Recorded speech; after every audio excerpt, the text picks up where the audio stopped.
কখনো কি কোনো ধরনের পানি ছাড়া শুধুমাত্র দুধ দিয়ে তৈরি শুকনো চিতই পিঠা খেয়েছেন? জি হ্যাঁ, এই রেসিপিতে আমি কোনো ধরনের পানি ইউজ করিনি, একটা ফোঁটাও না। সম্পূর্ণ দুধ দিয়ে তৈরি করেছি শুকনো চিতই পিঠা। আর এই পিঠাটা এতটাই ছিদ্রযুক্ত এবং এতটাই সফট যে আপনি যদি একবার তৈরি করেন এবং খান তাহলেই বুঝতে পারবেন। আসসালামু আলাইকুম everyone, welcome to back Tajmia cooking. আজকে আপনাদের সাথে শেয়ার করব কিভাবে আপনারা দুধ চিতই পিঠা মানে দুধে তৈরি শুকনো চিতই পিঠা তৈরি করবেন, তার পূর্ণাঙ্গ রেসিপি।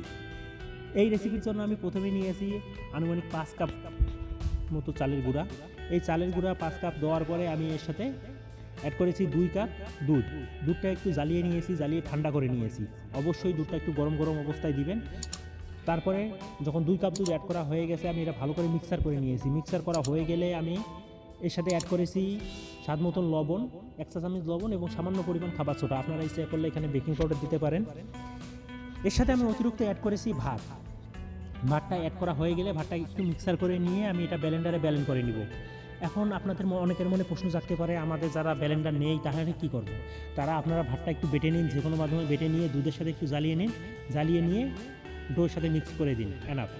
দেখুন আমার ব্লেন্ডারে ব্লেন্ড করা হয়ে গেছে। এখানে ব্লেন্ডার করার সময় একটা বিষয় লক্ষ্য রাখবেন, যাতে কোনো ধরনের দানা দানা না থাকে।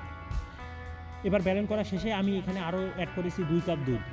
2 কাপ দুধ আপনার টোটাল 5 কাপ চালের গুঁড়ায় 4 কাপ দুধ দিয়ে মিক্সার করুন। এনাফ। এখানে অতিরিক্ত 1 ফোঁটা পানি আর অতিরিক্ত 1 ফোঁটা দুধ কোনো কিছু ইউজ করতে হবে না। তারপর আমি যে তাওয়াতে দুধ পিঠাটা তৈরি করব, মানে চিতই পিঠাটা তৈরি করব, সেই তাওয়াটা প্রথমে গরম করে নিয়েছি। গরম করে নিয়ে একটু হালকা ঠান্ডা করে নিয়েছি। ঠান্ডা করে নেওয়ার পরে ওতে ছেড়েছি। আর এই ধরনের লোহার তাওয়ায় বা দুধ দিয়ে চিতই পিঠা তৈরি করার একটা সুবিধা হলো, আপনি যখন দুধ চিতইটা দেওয়ার পরে 1 থেকে 1.5 মিনিট পর তুলতে যাবেন, দুধ চিতই আপনাকে নিজেই বলতে চাবে যে আমাকে তুলে নিন। অন্যান্য পাত্রে আপনি যদি চিতই পিঠা বানান বা পানি দিয়ে চিতই পিঠা বানান, সেক্ষেত্রে আপনাকে নিচে চাপ দিতে হয়, অনেকক্ষণ, অনেক সময় উঠতে চায় না, অনেক ঝামেলা। কিন্তু এই দুধ চিতইতে কোনো ঝামেলা নেই, আপনারা ইজিলিভাবে উঠে আসবে। দেখুন ইজিলিভাবে সবগুলো উঠে আসবে। যেহেতু প্রথম তাওয়া, মানে প্রথমবার ভাজবেন, সেই ক্ষেত্রে একটু আপনার যে মরিচাটা আছে সেই মরিচাটা একটু লেগে যাওয়ার একটু সম্ভাবনা থাকবে।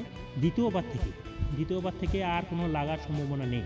একেবারে ইজিলি, মানে এত সহজে উঠে আসবে যে মনে হবে যে ও ওঠার জন্য অস্থির, আপনি শুধু তুলে নেওয়ার অপেক্ষা। সো ভিউয়ার্স, আপনাদের উদ্দেশ্যে একটি কথা, যদি আমার ভিডিওটি ভালো লেগে থাকে অবশ্যই লাইক কমেন্ট সাবস্ক্রাইব করবেন। আর যদি ফেসবুক থেকে দেখে থাকেন অবশ্যই লাইক কমেন্ট শেয়ার ও ফলো করার জন্য বিশেষ অনুরোধ রইল।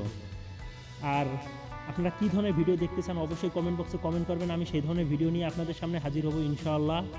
আর এই ভিডিও সম্বন্ধে আপনাদের যদি কোনো মতামত থাকে বা জানার থাকে অবশ্যই কমেন্ট করবেন, আমি তারও উত্তর দেওয়ার চেষ্টা করবো ইনশাআল্লাহ।